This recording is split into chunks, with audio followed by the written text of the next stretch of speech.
Assalamualaikum warahmatullahi wabarakatuh. Perkenalkan, saya Lulu Yunan Bataru Samsi, JKP Angkatan 10 kelas 269 dari SMP Negeri 1 Ngoro, Jombang. Pada kesempatan ini, saya akan membuat demonstrasi kontekstual modul 3.1 tentang pengambilan keputusan berbasis nilai-nilai kebajikan seorang pemimpin dalam studi kasus Dilema Etika bersama fasilitator hebat Ibu Sri Ayu Sarjana Pendidikan dan pengajar praktik Ibu Nurul Khofifah Faris Sarjana Pendidikan Sekolah Dasar. Selamat menyaksikan tayangan ini.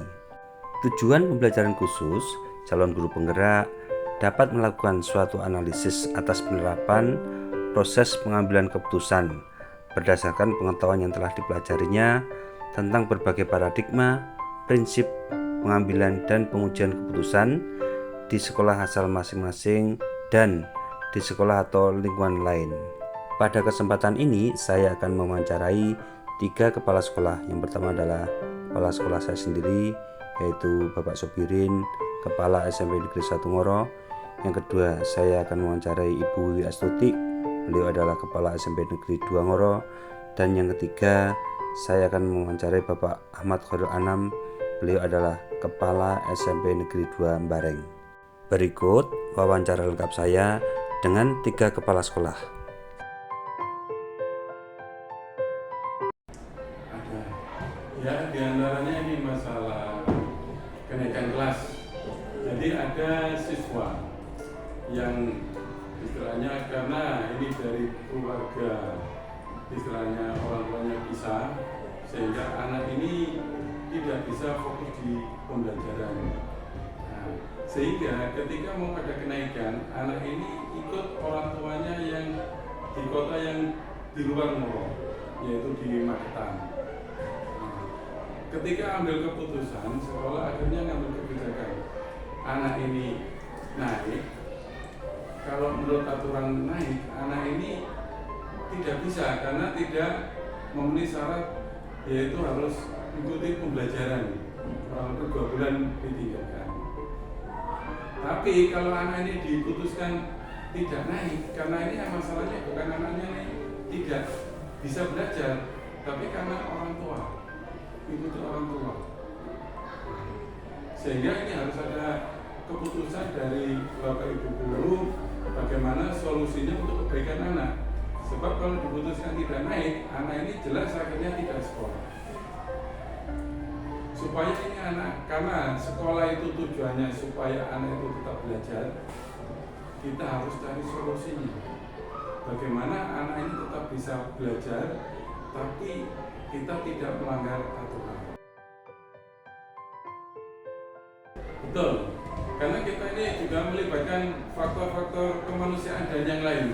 Karena kalau secara hukum atau secara aturan ya jelas ini ada hal yang harus kita melibatkan atau menghindari hal yang untuk kepentingan siswa.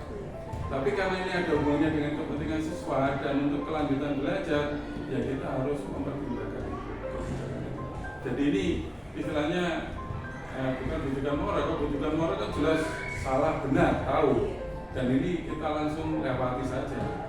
Tapi karena ini ada hubungannya dengan kemanusiaan anaknya, kebaikan anaknya, karena faktor keluarga, orang tua bisa, sehingga anak ini harus ikut orang tuanya dan yang lain, ya.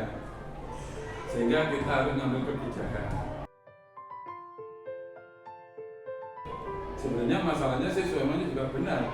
Nah itu, tidak naik itu juga benar, naik juga benar. Cuma kita memandang dari sisi mana, itu saja. Kalau saya orientasinya tetap harus untuk kebaikan siswa. Itu masalah yang ada, yang baru dihadapi kemarin, kenaikan kelas. Jadinya saya ngambil istilahnya informasi-informasi dari yang bersangkutan, bisa dari guru BK, dari wali kelas, dari Bapak Ibu guru mapel, sehingga kondisi anak ini bagaimana, terus aturan-aturannya itu bagaimana, kira-kira kenaikan dan yang lain. Nah, dari situ akhirnya saya koordinasi dengan semuanya, terutama wakakaul biasanya yang sering saya minta masukan. baru setelah itu ambil keputusan. Jadi ngambil keputusan itu tidak langsung, jadi harus ada data atau informasi dari yang bersangkutan, masalah-masalahnya itu apa. Kita dari pengalaman itu kita harus selalu koordinasi dengan orang tua, sehingga bagaimana anak ini jangan sampai tidak ikut pembelajaran, sehingga anak yang mutasi dan yang lain, karena ini kasusnya anak mutasi, nah, itu harus dipastikan dulu anak ini ikut orang tua, bapak apa ibu. Jangan sampai setelah masuk di sini misalkan ikut orang tua bapaknya, tapi setelah perjalanan ikut orang tua ibunya. Nah ini orang sekolah juga harus nanti istilahnya antisipasi dari pengalaman itu. Ya kalau tantangan saya kira semuanya itu pasti ada.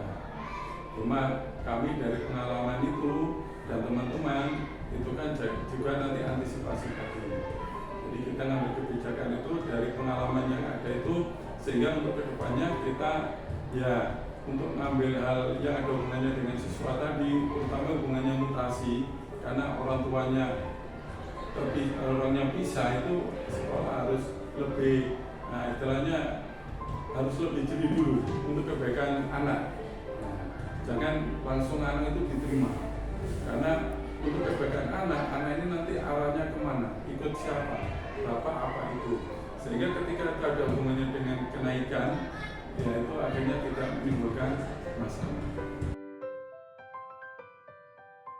Kalau terjadwal tidak ada, tergantung masalah. Ketika itu masalah itu bisa diselesaikan spontanitas atau secara singkat, biasanya saya bisa langsung kepala sekolah ambil kebijakan, biasanya keputusan. Tapi kalau hal itu menyangkut masalah yang lebih besar, kepentingan anak, kepentingan sekolah, biasanya saya jadwalnya secara rutin tidak ada, tapi rapat koordinasi dengan Pak Kapolri. Prinsip saya, hasil pemikiran satu orang itu kurang baik. Lebih dari satu orang itu lebih baik. Karena di sekolah ini ada wakakaur, itu yang sering saya minta pendapat. Di samping kalau itu melibatkan BK, guru, wali murid, ya tetap saya libatkan. Ya, jadi dari pengalaman-pengalaman yang ada, sehingga kita kalau ada kasus yang sama, kita tinggal melihat, bahasanya membuka memori yang lama. Oh dulu ada kasus ini, kita melangkahnya seperti ini. Nah itu sebagai pijakan untuk kebaikan berikutnya. Sehingga kita mengambil kebijakan, ya pertama kita menggali dari pengalaman yang lama. Kemudian kita sesuaikan dengan kebutuhan yang baru. Kadang-kadang ada hal yang baru, yang lama tidak ada. Assalamualaikum Bu Wiwi. Waalaikumsalam. Mohon maaf mengganggu waktu Bu Wiwi.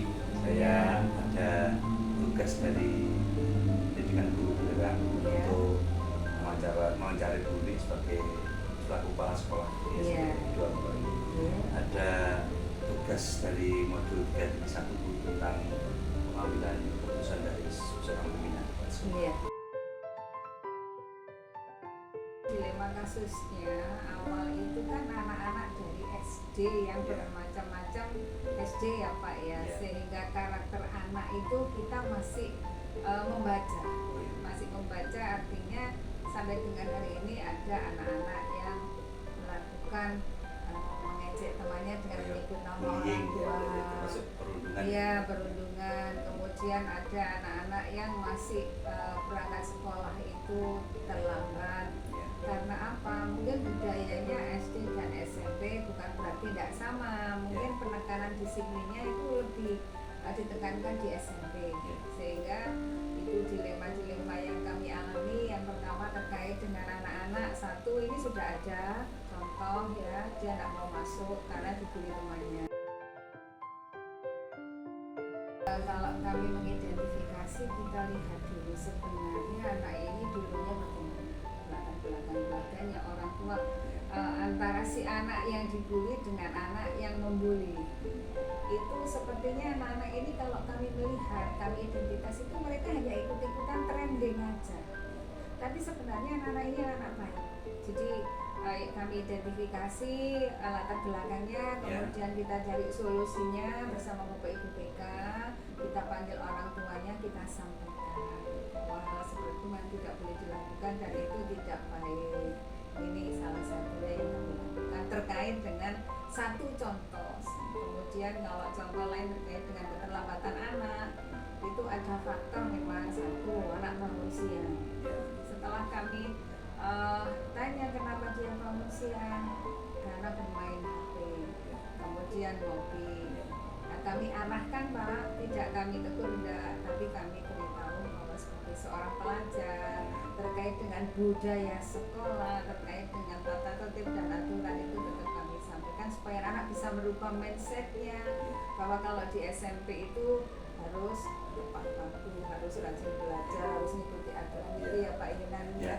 Dari berbagai kasus yang ada di SMP 2 Ngoro ini, Ibu sebagai pimpinan di sini, bagaimana penanganannya? Apakah Ibu melibatkan warga sekolah atau bagaimana? Iya, kami kalau ada kasus ya Pak, penanganannya kami lihat dulu ini kasus ringan, sedang atau berat. Contohnya kalau ringan, mohon maaf, misalnya anak merokok, kita tidak bisa anak merokok sementara kita bawa ke BK, kita datangkan orang tuanya terkait aturan. Kalau kasus yang berat terkait dengan misalnya contoh pornografi, nah pornografi di sini misalnya anak-anak, nah kan sekarang sekali lagi ikut tren ya, dia foto badannya separuh. Kita mengajari anak-anak bahwa hal itu di dalam IT memang tidak diperkenankan sebagai seorang siswa, apalagi siswa di SMP 2. Sehingga kita panggil orang tuanya, jadi langkah-langkah tetap kami lakukan. Kita koordinasi dengan guru BK-nya, dengan wali kelasnya. Jika memang permasalahan tidak bisa kami selesaikan, maka orang tuanya kita panggil untuk menyelesaikan masalah dengan tujuan kami membimbing, membina anak tersebut dan memberi arahan bahwa hal yang dilakukan itu belum sesuai dengan usia dia. Jadi langkah-langkahnya tadi berarti panggil orang tua, koordinasi dengan guru BK, masalahnya apa, kita selesaikan dengan harapan anak-anak ini nanti menjadi anak-anak yang baik dan dia ke sekolah itu adalah niatannya untuk memang benar-benar belajar. Selama ini apa yang menurut Ibu itu efektif dalam pengambilan keputusan pada kasus-kasus di SMP 2 Ngoro ini? Yang paling efektif itu satu itu tadi Pak, jika permasalahan itu saya anggap sudah sangat berat, maka efektif pasti kami melibatkan lintas sektoral. Misalnya terkait kasus perburuan, jadi efektifnya kalau memang dianggap berat, kami panggil dari lintas sektoral, misalnya dengan polsek, dengan bapak komite, dengan orang tua, sehingga masalah itu segera kita tuntaskan. Jadi efektifnya begitu. Tetapi tidak lupa peranan Bapak Ibu guru. Jadi Bapak Ibu guru di kelas itu beliau tidak harus mengajar saja, tapi sebelum mengajar memberi nasihat, mengarahkan anak-anak, kemudian disiplin dengan membuat keyakinan kelas itu. Jadi sebelum nyampe pada prinsip-prinsip itu kita harus menata dulu internalnya dulu dari guru dengan anak-anak, dengan membuat keyakinan kelas, dengan membudayakan misalnya 6S, 4S itu. Tentunya melibatkan wakil kepala juga. Iya, wakil kepala sekolah. Kalau di sini misalnya yang terlibat anak-anak, maka yang kami libatkan adalah wakil kepala sekolah bidang kesiswaan. Tantangan Ibu sebagai kepala SMP 2 Ngoro dalam kasus-kasus di SMP 2 terutama dalam dilema etika misalnya, tantangannya ini apa? Kalau tantangan saya ke PTK ya. Kalau tantangan kami ke PTK itu kemarin dengan yang sekarang mungkin sudah jauh signifikan berbeda. Kalau kemarin tantangan kami di era digital, di era transformasi itu kita punya beberapa Bapak Ibu guru yang mungkin IT-nya rendah. Ini tantangan kami Pak. Karena apa? Di era digital sekarang kan Bapak Ibu harus bisa IT. apalagi dengan kinerja, dengan PNM, dengan Udamas, dengan PSN itu sebenarnya kan harus dilakukan mandiri, itu tantangan. Kemudian untuk yang lain, tantangan yang lain, disiplin guru. Disiplin guru masuk kelas itu tantangan kami. Ya, terkait dengan yang sudah dibuat komitmen anak-anak 5 menit atau 10 menit sebelum jam 7 harus sudah di kelas, itu tantangan kami. Kemudian permasalahannya, jika ada guru yang memang tidak sesuai dengan kesepakatan bersama yang dibuat, walaupun guru dengan anak-anak, kita kepala sekolah dengan guru kan juga membuat komitmen bersama. Pasti kami panggil apa permasalahannya, kemudian sampai terlambat kenapa, tidak mau masuk kelas kenapa, kita dampingi, kita adakan pembinaan. Berarti secara personal ya? Iya, secara personal. Tidak secara di pada waktu rapat atau enggak? Kalau saya rasa itu harus personal atau internal, atau harus kita pembinaan internal itu hanya Bapak Ibu guru dan saya. Tetapi kalau memang itu bersifat umum kami sampaikan. Berikutnya Bu, faktor apa saja yang mempermudah Ibu dalam membuat keputusan, terutama dalam kasus-kasus dilema etika? Faktor-faktornya itu faktor yang harus kami lakukan satu Pak ya, timnya yang kedua itu sinergi, yang ketiga kerjasama, yang keempat saling memahami di era perubahan, peran guru apa di dalam pembelajaran, bagaimana menghadapi murid di era transformasi ini, bagaimana, itu faktor-faktor yang harus Bapak Ibu terutama saya sebagai kepala sekolah yang harus saya lakukan. Ya, saya melihat memang banyak perubahan di SMP 2 Moro sejak kepemimpinan Bu Wiwi. Banyak yang tertata rapi itu, dari setiap detail itu saya lihat luar biasa perubahan yang terjadi di sini. Iya Pak, karena kami kalau ada hal kecil kami tidak mau, mohon maaf, kami harus menegur guru itu di hadapan banyak orang. Tapi dengan pendampingan, dengan rasa saya anggap dia saudara saya, itu lebih enak saya menyampaikan atau menjalin komunikasi sehingga ada perubahan baik yang mana kita tidak menjatuhkan seorang guru. Ya Pak. Terakhir Bu, dari pengalaman Ibu sebagai pimpinan di sini, pembelajaran apa yang Ibu dapatkan dari kasus-kasus seperti ini? Pembelajaran yang saya dapatkan, ini pembelajaran baik Pak di sini. Alhamdulillah, dengan pemahaman, dengan penanaman, dengan berubah pola pikir atau mindset Bapak Ibu guru, signifikan semuanya sekarang berkondisikan tertata, termasuk juga anak-anaknya, tapi semua dengan proses Pak. Saya tidak lihat hasilnya. Jadi itu dengan prosesnya, alhamdulillah, hal-hal banyak di sini kita ada di IT tugasnya apa, kemudian juga keterlibatan antara tim dengan wakakau dengan Bapak Ibu guru itu juga harus sinergi ini Pak. Jadi saya membangun budaya-budaya di sini, budaya kerjasama dan sinergi. Memang saya melihat banyak sekali perubahan di SP 2 Moro ini. Saya juga banyak belajar ke sini karena sudah luar biasa perkembangannya gitu. Dari 5 tahun yang lalu saya luar biasa. Saya banyak belajar dari Pak Ubed juga. Yang pertama itu satu, membangun komunikasi. Yang pertama dengan guru dulu, membangun komunikasi baik seorang kepala sekolah dengan guru, kemudian membangun komunikasi baik antara kepala sekolah dengan pemangku kepentingan di sini, termasuk juga kepala sekolah, wakil kepala sekolah, kepala urusan kita bangun dulu. Kita sampaikan bahwa tujuan kita di SMP 2 Moro itu apa sih? Dan kami selalu menghimbau bahwa SMP 2 Moro ini adalah rumah nomor 2, sehingga Bapak Ibu nyaman, ini untuk gurunya.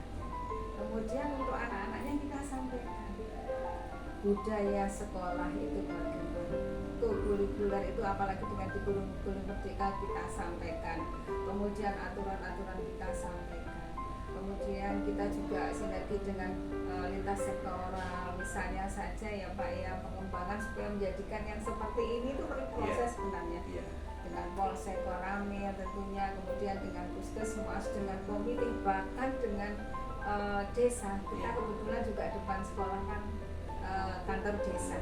Itu semua harus kita kita jadikan satu, kita jalin sinergi sehingga merubah sekolah ini menjadi yang sekarang ini. Dan kebetulan sekolah kita ini penggerak di tahun ketiga Pak. Iya. Alhamdulillah Pak Yunan bisa melihat sendiri. Banyak perubahan. Iya, terima kasih. Ya, terima kasih Bu Wiwi atas Sama-sama. sharing pengalamannya. Semoga bermanfaat juga buat kami masih dalam tahap belajar. Terima kasih waktunya. Oke, sukses Suatu buat saat Pak kami Yunan. akan kembali lagi menghubungi Pak Yunan dan Bu Wira. Oke, sukses Pak. Semoga nanti juga Pak Yunan bisa jadi contoh. Kami juga mendoakan semoga Pak Yunan juga bisa menjadi sosok pimpinan, sosok Amin. pimpinan di era digital transformasi yang selalu mengikuti perubahan. Oke. Pak Ahmad, bisa diceritakan untuk di SMP 2 Bareng ini kasus apa yang sudah pernah terjadi dan itu menimbulkan dilema bagi pembimbing sebagai pimpinan? Untuk di SMP 2 Bareng memang pernah ada terjadi pelecehan seksual ya. Nah, ini pelecehan seksual ini kan kalau dilihat di buku DK itu aturannya harus dikeluarkan. Oh iya.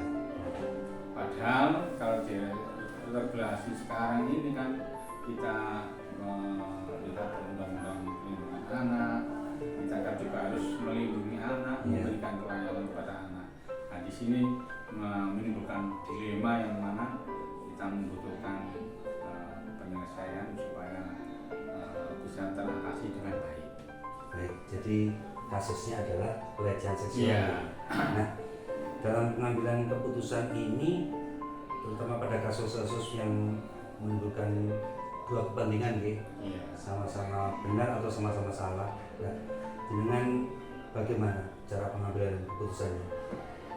Saya untuk mengambil keputusan memang kita dalami dulu masalahnya. Iya. Ya, kita dalami dulu masalahnya, apa yang sebenarnya terjadi ya. Iya. Terus kita lihat regulasi atau peraturan yang ada mungkin di sekolah, mungkin karena mungkin sekolah pahamnya Bapak Ibu guru itu ya seperti yang lama kan, anak kalau sudah kasus berat harus dikeluarkan. Iya. Padahal kita sebagai pimpinan ini harus melindungi anak, memberikan pelayanan. Sehingga setelah saya pelajari,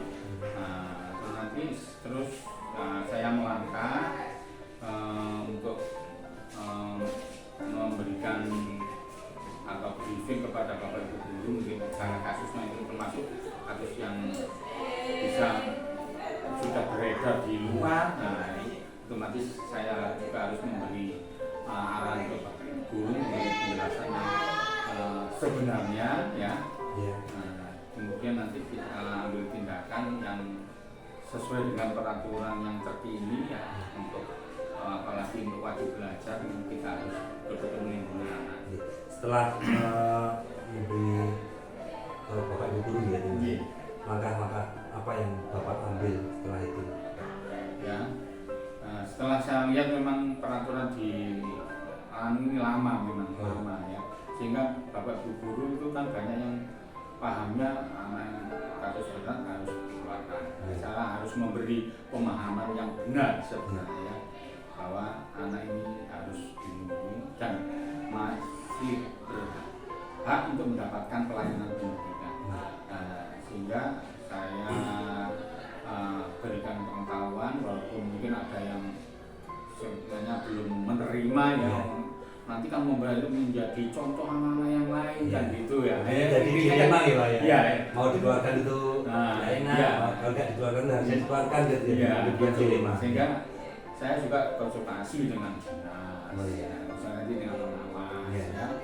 Sehingga dan pemahaman yang banyak seperti itu tadi artinya ya harus ini tidak boleh dikeluarkan. Otomatis mungkin ada yang nggak menerima, Bapak Ibu guru yang pahamannya masih lama gitu. Tapi ya kita harus meluruskan bahwa ini harus tetap diberikan pelayanan pendidikan anak.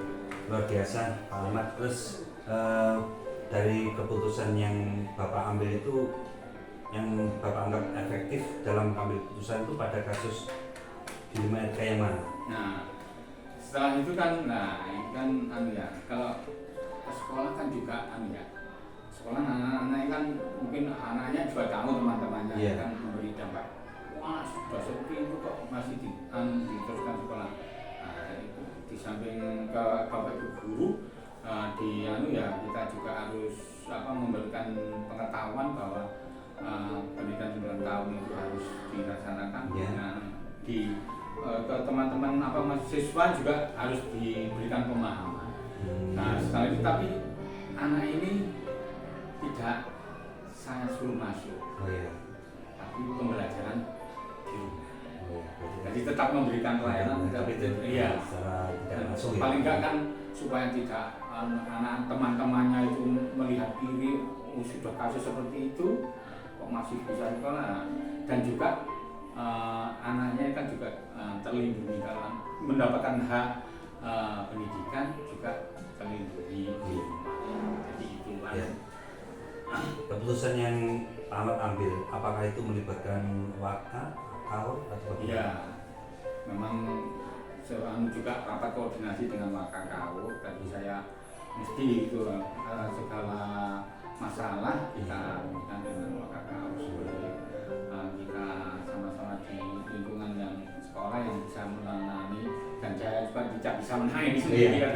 Jadi kita melibatkan waka KAU harus itu memang gitu. Tentunya dalam mengambil keputusan itu ada tantangan dalam mengambil keputusan itu. Apa tantangannya Pak Ahmad dalam mengambil keputusan? Tantangannya ya memang untuk menegakkan regulasi kan mesti ada cemoohan atau cibiran dari masyarakat juga ya. Dari masyarakat